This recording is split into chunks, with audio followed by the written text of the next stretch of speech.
Hello mga kami, another video, another vlog. So ayan mga mi, kagigising ko lang po kasi wala pong pasok ang aking mga junaki. So may karapatan tayong gumising ng tanghali ngayon, kaya kagigising ko lang po. At nagwawala na naman ang ating mga manok. Okay? At eto mami, may chichika ako sa inyo. Napanood ng asawa ko yung aking video kahapon. Nahuli ako na mali pala ang aking pagpapakain sa mga alanganin. Ayan, kasi blood pa more. So dapat pala binabasa siya ng kaunti. Kaya papakita ko sa inyo mga mi kung ano ang dapat, ay kung ano yung mali kong ginawa. Ayan, okay, let's go. Pakain na tayo. So ayan na mga mi, ayan. Mga mi, natatandaan nyo yung mga kamima yung kahapon. Ayan o, yung namisa o. Nailipat ko na po yan. Nandyan na siya sa scratch pen. So inalis ko na po dun sa isang kulungan. So ayan na sila. Ayan na nga, let's go na. Magpakain na ulit tayo sa mga gutom na manok. So ayan. Kuha na tayo ng, ang pinapakain po namin ay, ayan, Integra po ito, Integra. Ay, hindi pala, Enerton po. Enerton, shout out sa Enerton, baka naman. Ha? Shout out Enerton, baka naman.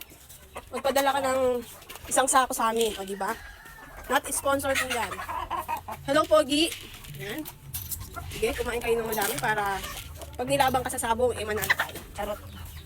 So, ayan. Nagkakagulo na naman sila. Nagkakagulo na naman ang mga manok. Okay. Huwag kayong mag-away.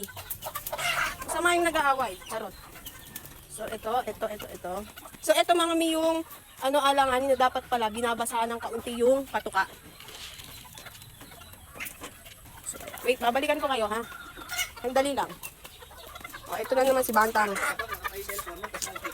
Oo nga eh. Ayun po yung pamangkin kong isa oh. Nag-ayo din po yan, nagpapakain po. Ayan. Okay. Ayan. O diba, binigyan pa ako ng tip. So ayan, kain na. Doon naman tayo sa mga alanganin. So ito po yung dapat na binabasa. Ayan. So lalagay ko muna siya. Ayan.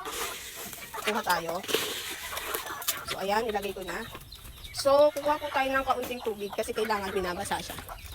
So, kuha tayo ng konting water. Ayan. Ayan. Kung mabasa lang po ng bahagya. Ayan. So, ganun po sabi ng aking asawa. Diba? Nahuli tuloy ako sa maling pagpapakain. Kaka-vlog. Charot. So, ayan. Ito, babasain din po ito. Wait lang. Medyo basa. May time naman po na hindi. Meron po kasing mga, season na, pong kumain. Hindi siya maganang kumain, kaya medyo binabasa po. So, ayan, babasain natin ng konti. Ayan. Okay, ayan. So, sige, kain. So, ayan mga miyang kite. Parang may nakita akong patay. Ayun! May patay na isa. So, kukunin po natin yung patay na yun. Okay. So, ayan mga mi, kukunin ko po yung isang kiting patay. So, ayan. So, ayan po, patay po siya. Hindi po ito maiiwasan mga kamina. Talaga pong minamamatay kasi maliit pa sila. So, ayun na mga mi, tapos na po tayo magpakain. Nakapagpainom na rin po ako, hindi ko lang na-videohan. At ayun, naitapon ko na rin po isang kite na patay. So, ayan, shout out sa aking asawa. Namatayan tayo ng isang kite. O, diba? Hindi po maiwasan yun kasi talagang maliliit pa po kasi sila. So, talagang nangyayari yung namamatay po. Ayan. Huwag lang yung malalaki. Naku, patay tayo dyan. Charot. So, ayun na nga mga mi, tapos na tayo sa ating mga manok. May napansin ako na oh. Tingnan nyo, no? Ang daming bunga ng mangga. Tingnan nyo po. Ayan, no? Ang dami, oh. Look. Ah, diba? Sabianan ko po yan, eh. Sabianan ko po yan. Actually, manok din po niya sa loob niyan. Ayan. Sabianan ko, so, wala lang. Nakita ko lang madami. Tinignan ko rin po ang aming mga niyog kung meron bang magulang at pwede nang magbaba. So, wala. Nababa na po lahat ng aking asawa. So, ayan. So, ayun lang for today's video mga mima. So, mamaya na lang ulit update ko kayo kung may part 2. Thank you po sa panonood ng Pakain Manok Series. Kamima pa. Thank you. Bye!